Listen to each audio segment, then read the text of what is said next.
Chers lecteurs et auditeurs de La Flamme, bienvenue à la revue des titres du journal La Flamme, organe politique du Parti communiste du Bénin PCB, numéro 649, parution du vendredi 19 juin 2026. L'éditorial porte le titre, je cite, « Halte à l'étranglement du peuple pour enrichir les grands électeurs ». Fin de citation. Il décline à cet effet que les ouvriers, employés, agents de l'État, AME, paysans, producteurs de soja, coton, acajou et de karité mal payés sont dépouillés par de multiples taxes et impôts uniques, TVA, prélèvement d'une partie de leurs revenus, taxes de grossesse, de naissance, de maladie, y compris même la mort et le deuil pour assurer les salaires exorbitants des hommes politiques et enrichir les grands électeurs, présidents d'institutions, ministres, députés, préfets, directeurs d'agences, directeurs de cabinet, secrétaires de ministère, maires, etc. Il s'agit d'un scandale horrible, inadmissible, auquel il faut y mettre fin. Pour une justice sociale, conclut la rédaction de La Flamme. Il circule partout. Depuis lors que le Bénin est devenu une plaque tournante de scandales des salaires politiques sous Patrice Talon, à la paille actualité, l'article central, la machette, abonde dans le même sens, je cite, encore à propos du scandale des salaires politiques au Bénin. Voici comment on étrangle le peuple pour enrichir les grands électeurs. Fin de citation. Deux grands niveaux d'étranglement du peuple sont perçus. Les taxes et impôts d'État et les impôts locaux. Au niveau de l'État, impôts sur bénéfices et salaires, fonciers bâtis ou non bâtis, taxes sur les véhicules à moteur, tarifs de poste de péage dupliqués sur toute l'étendue du territoire. Les frais de cahier judiciaire sont passés de 900 à 2000 francs CFA. Le prix du certificat de nationalité est passé de 2400 à 3200 francs. La TVA facturée à 18% frappe le prix d'achat et produits vendus dans les boutiques. Il en est de même pour l'eau et l'électricité. Quand on est malade pour se soigner, il y a des taxes qu'on paie sur tout médicament acheté. Sur un médicament de 2000 francs CFA, on vous prélève 360 francs d'impôt.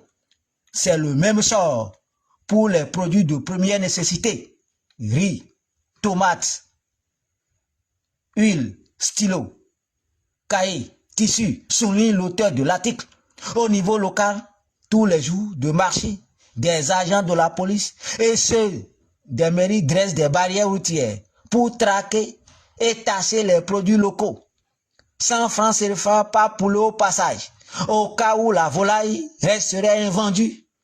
Le jour du marché suivant, on répète le paiement. Les artisans paient pour la terrasse, l'enseigne et le vent.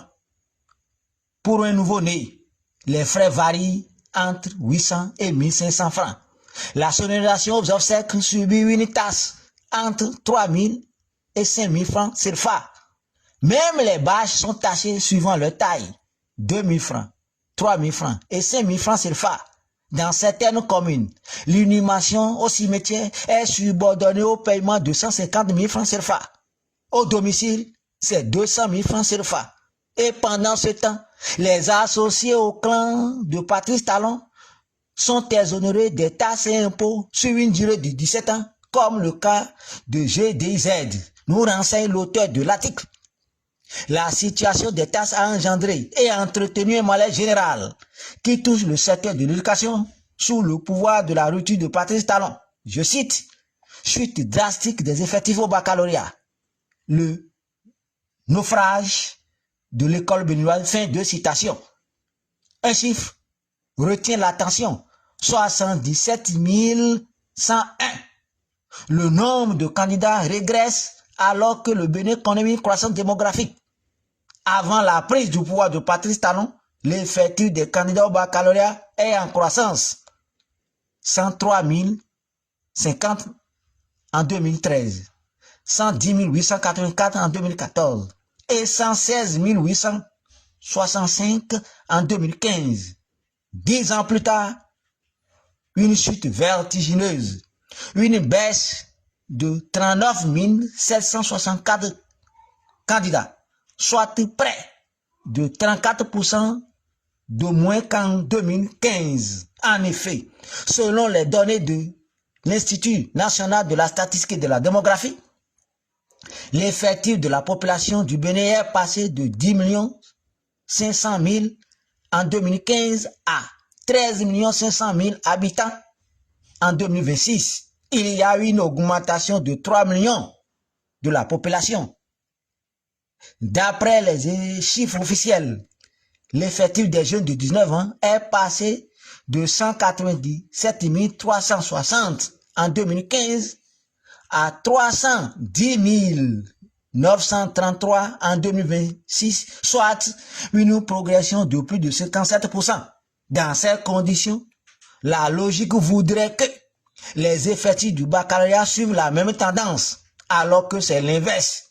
Ce naufrage relève de la politique ruineuse, prédatrice, affamée de Patrice Talon, car les dépenses, contributions scolaires, fournitures, uniformes, transports, frais multiples écrasent les revenus des ménages.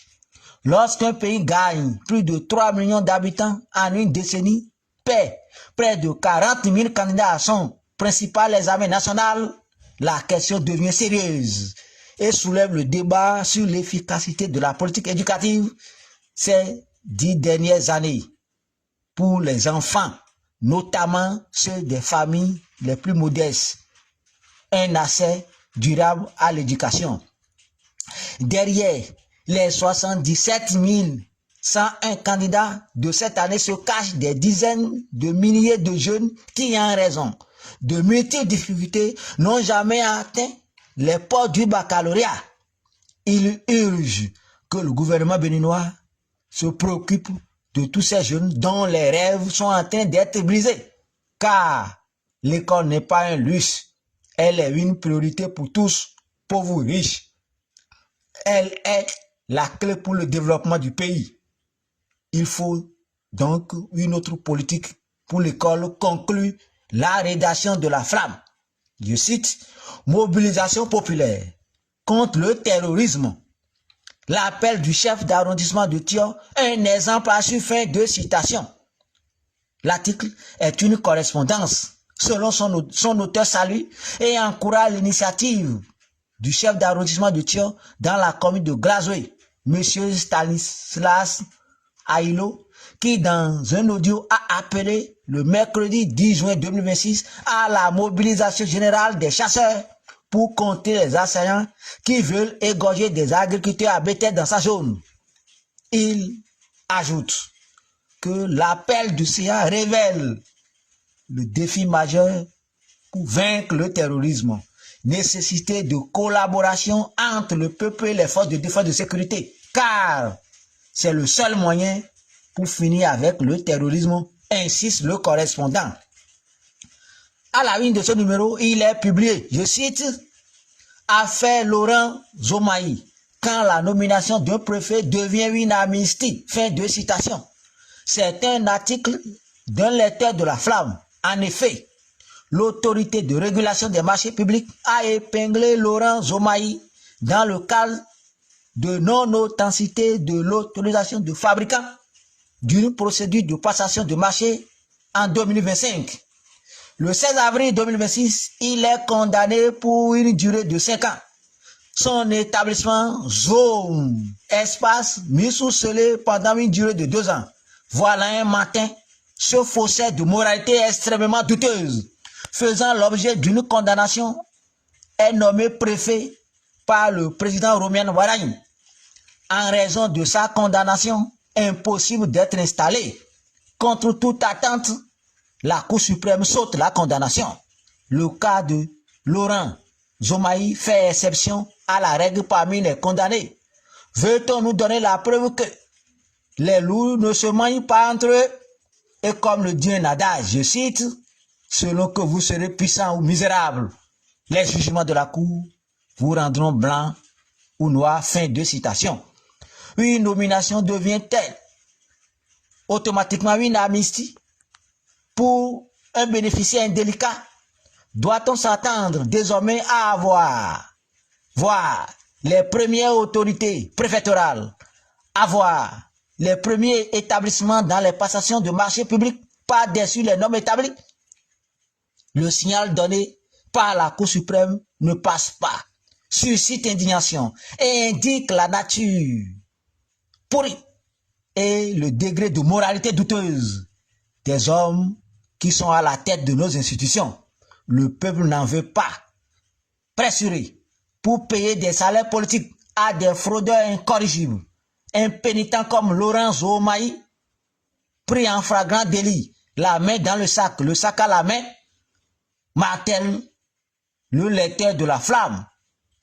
Toujours en paille actualité, je cite, première semaine de la Coupe du Monde, que retenir, fin de citation. Cette Coupe du Monde de 2026 révèle une réalité.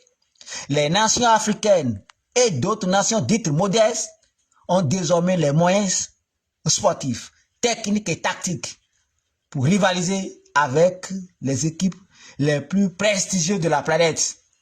Après les premières rencontres, les sélections africaines affichent un bilan de 2 victoires. Ghana 1, Panama 0, Côte d'Ivoire 1, Équateur 0. 5 matchs nuls et 4 défaites. Des milliers de supporters africains ont été empêchés de faire le déplacement en raison de multiples restrictions administratives, financières et migratoires. Malgré ces difficultés, les sélections africaines ont démontré leur progression constante. L'Afrique n'a pas seulement participé à cette Coupe du Monde, elle a démontré qu'elle pouvait tenir tête aux plus grandes nations du football. On ne peut que les encourager à aller de l'avant.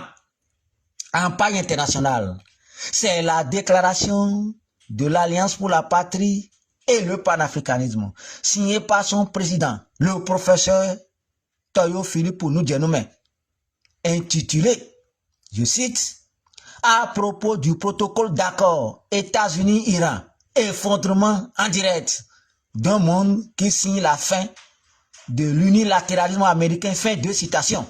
Dans cette déclaration, l'APP, son président, en prenant le contenu de l'accord, relève qu'il s'agit d'une victoire historique et par voie de conséquence, la défaite américaine. Des significations sont dégagées. 1. L'effondrement de l'influence américaine, non seulement au Moyen-Orient, mais dans le monde entier, car les États qui trouvaient refuge sous l'aide des États-Unis iront désormais chercher d'autres parrains plus sûrs ailleurs. Et par là même, le sort de Taïwan semble scellé et désormais dépendant de la volonté de la Chine. 2. La victoire de l'Iran dans cette guerre est celle de la Chine et la Russie. En définitive, la victoire du Sud global. 3. Israël, à travers Netanyahou, perd définitivement sa superbe, son rôle de gendarme américain dans la sous-région et est désormais condamné à se soumettre aux conséquences des volontés de la nouvelle puissance régionale qu'est devenue l'Iran. 4. Enfin, l'effondrement des États-Unis sonne le glas de l'unilatéralisme américain et la naissance du multilatéralisme matérialisé par la déclaration conjointe qui Poutine à Pékin en date du 20 mai 2026. La leçon est tirée. Les États-Unis de Trump passent le témoin de l'hégémonie mondiale américaine vieille de 100 ans à la Chine. Et les peuples ne peuvent que s'en féliciter. Chers lecteurs et auditeurs de la Flamme, c'est la fin de cette revue des titres, organe politique du Parti communiste du Bénin PCB, avec les mots d'ordre suivants. Je cite, il faut supprimer la criette, il faut supprimer le Sénat pour la souveraineté nationale, troupes françaises hors du Bénin. Fin de citation. À la semaine prochaine pour un nouveau numéro.